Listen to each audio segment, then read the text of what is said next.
बघा इथं आता नेक्स्ट प्रॉब्लेम दिलेला आहे.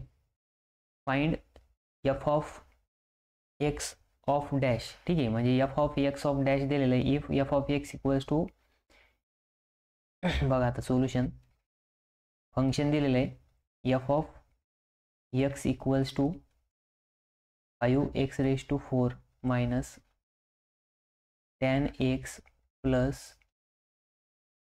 sin x minus cot x. ठीक आहे, मग आता बघा एफ डॅश ऑफ एक्स काढायचे. काय काढायचे?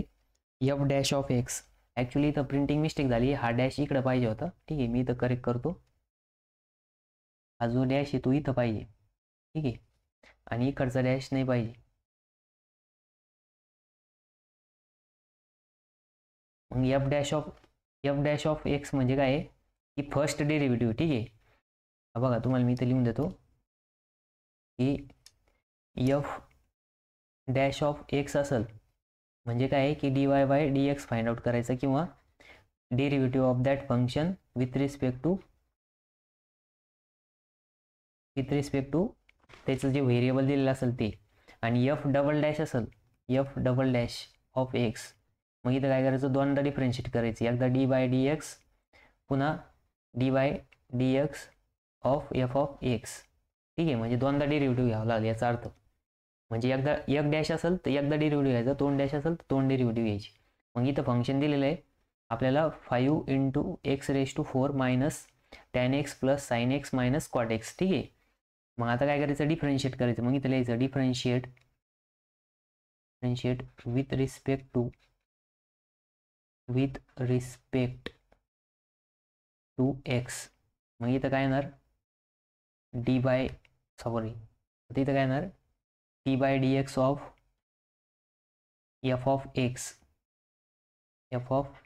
X equals to d/dx of function लिहा 5x⁴ minus tan x plus sin x minus cot x. ठीक आहे, ब्रॅकेट कम्प्लीट. आता बघा इथं समेशन आणि ॲडिशन दिलेली, मग हा डेरिव्हेटिव्ह सेपरेट होईल. मग d/dx of 5x⁴ minus d/dx of tan x plus d/dx of sin x minus d/dx of cot x.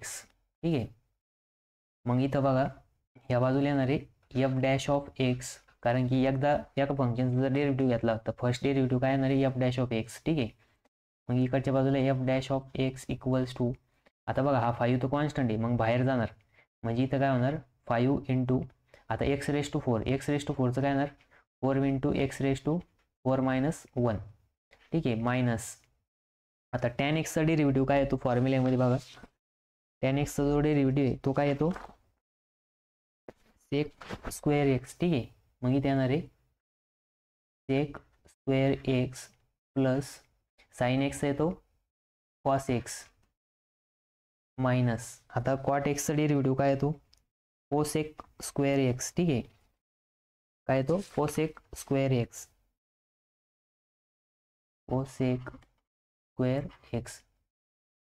मग बघा आता इथं पुढं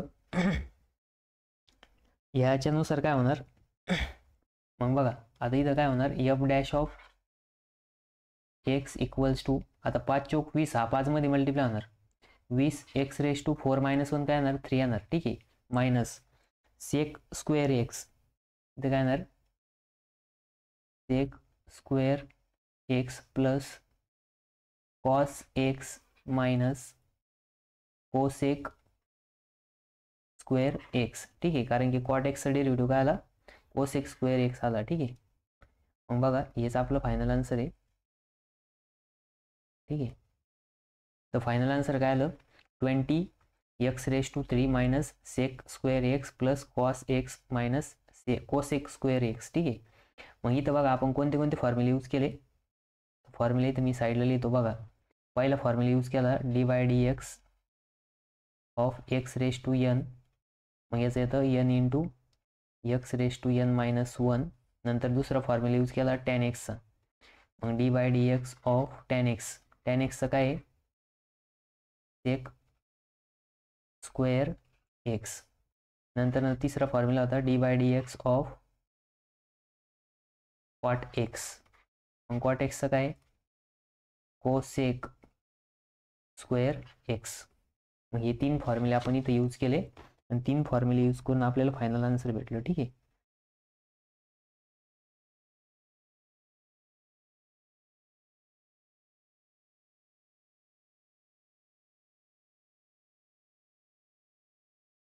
एक मिनटं, इथं हा जो कॉट एक्स आहे त्याचा डेरिव्हेटिव्ह मायनस आहे. ठीक आहे, मायनस कोसेक एक्स. मग इथं ब्रॅकेटमध्ये मायनस साईन यायला पाहिजे. ठीक आहे, इथं ब्रॅकेटमध्ये मायनस साईन येईल. मग बघा, हे मायनस आणि हे मायनस मायनस मायनस काय होईल प्लस होईल आणि फायनल आन्सर प्लसमध्ये येईल. ठीक आहे. इथं मायनस साईन आहे. ठीक आहे, मग त्याच्यानुसार काय होणार 20x square minus sec square x plus cos x plus cosec square x. ठीक आहे, हे मायनस मायनस काय होईल इथं प्लस होईल. इथं जे मायनस आणि मायनस आहे हे मायनस मायनस काय होणार प्लस होणार. ठीक आहे, इथं माझ्याकडनं राईट करताना चुकीचं राईट केलेलं. ठीक आहे,